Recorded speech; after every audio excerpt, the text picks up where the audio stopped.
The A7S III from Sony is finally here.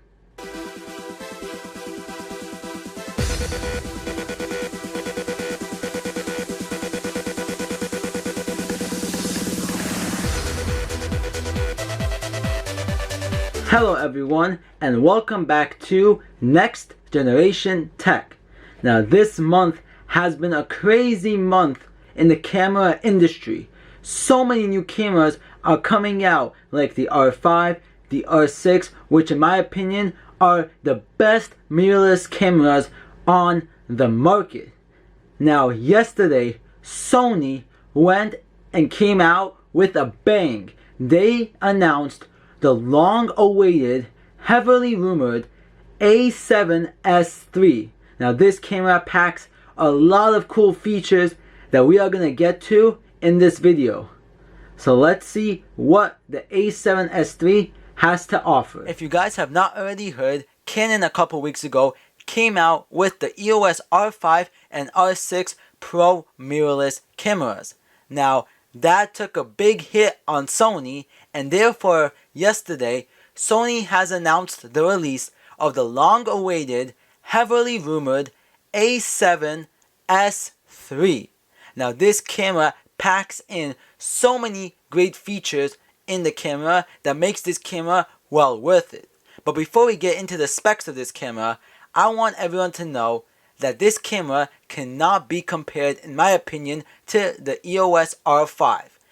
In my opinion, the EOS R5 is a much better camera than the A7S III. Basically, the R5 steps all over the A7S III. It has much better specs and is a much more better rounded camera than the A7S III. Now, in my opinion, the R6 is a much closer comparison to the A7S III because they share similar specs and are almost in the same category. Now, even though that the A7S III isn't the best camera out there, it is still amazing for what it is. So let's get into the specs of the A7S III. The new A7S III packs in a 12.1 full frame BSI CMOS sensor. Now it also has two Bion ZXR processors inside, which are going to make the camera super fast. Now video recording on this new A7S III is where we get into high gear. We have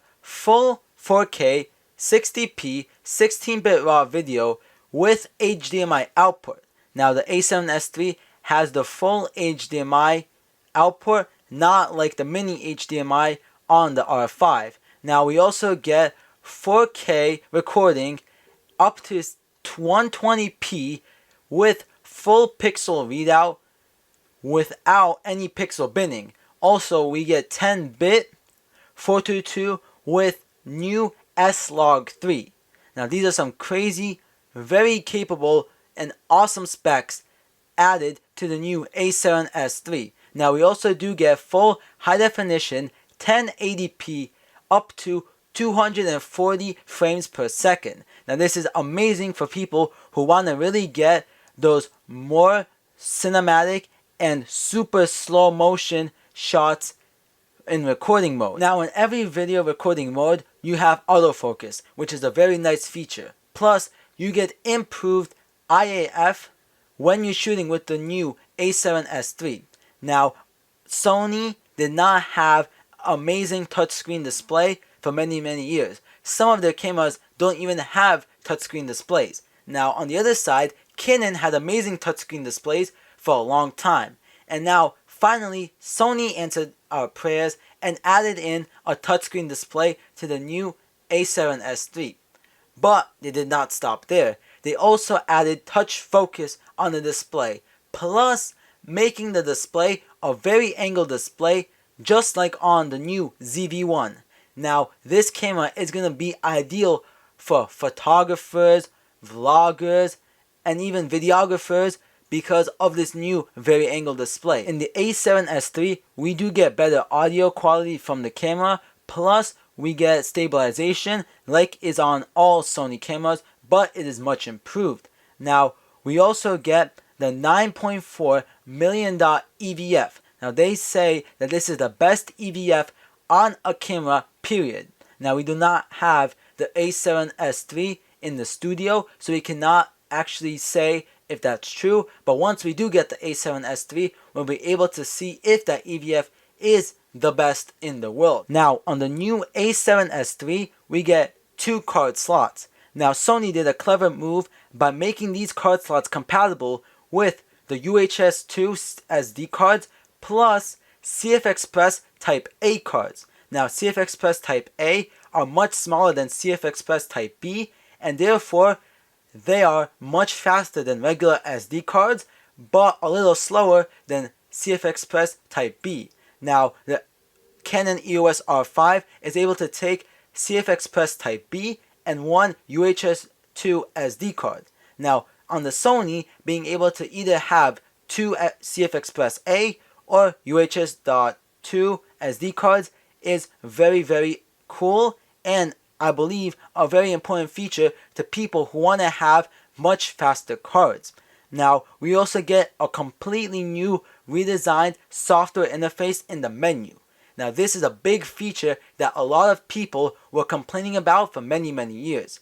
Everyone was saying that the Sony's menu interface is very hard to get around to and learn how to use it.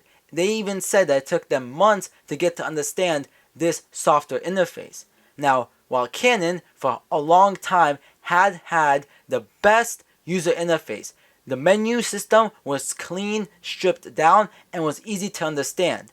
Now with the new Sony interface on the A7S III, the whole menu system is easy to go around with, easy to learn, and is right there in front of you.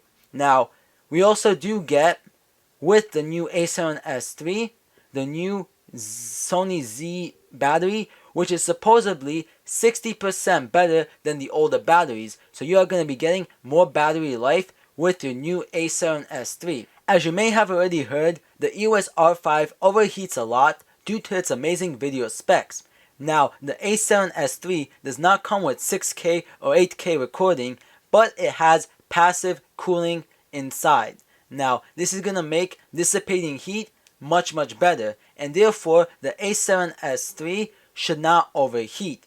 Now, once we get the camera in our hands and are able to do a real-world review, we'll see if this is true.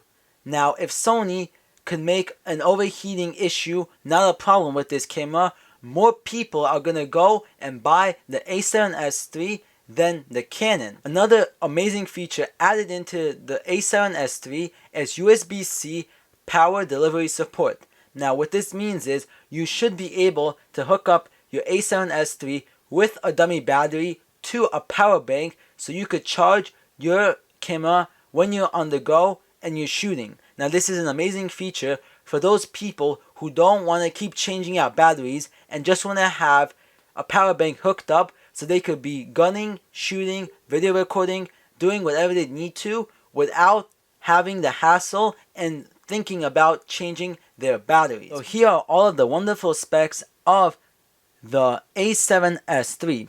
Now if you're a videographer and want to have great, decent video quality specs in a camera, the A7S III is the perfect choice for you.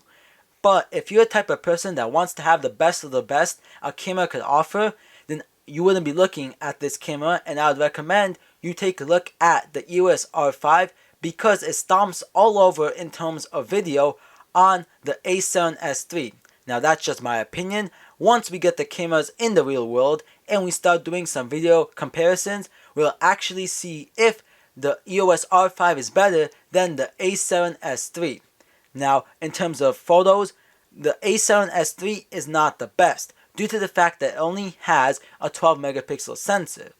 But this camera, once again, is not geared to photos but to video. Now I feel like this camera is going to be a very popular choice for most videographers who want to have a decent camera for video.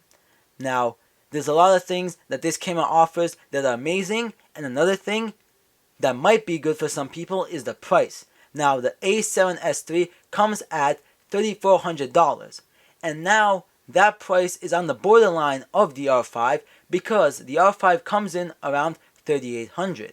So you have to say to yourself, is it really worth it spending the extra $400 and getting the R5? Or should I keep that money, save it, and just buy an A7S III? There you go, folks. That is my preview on the A7S III. This camera is a beast and can't wait to get into my hands. Now, if you guys found this video interesting and learned something new, please subscribe to the channel because we have many more tech videos coming your way. This has been Mike with Next Generation Tech, and I'll catch you guys in the next one. See ya.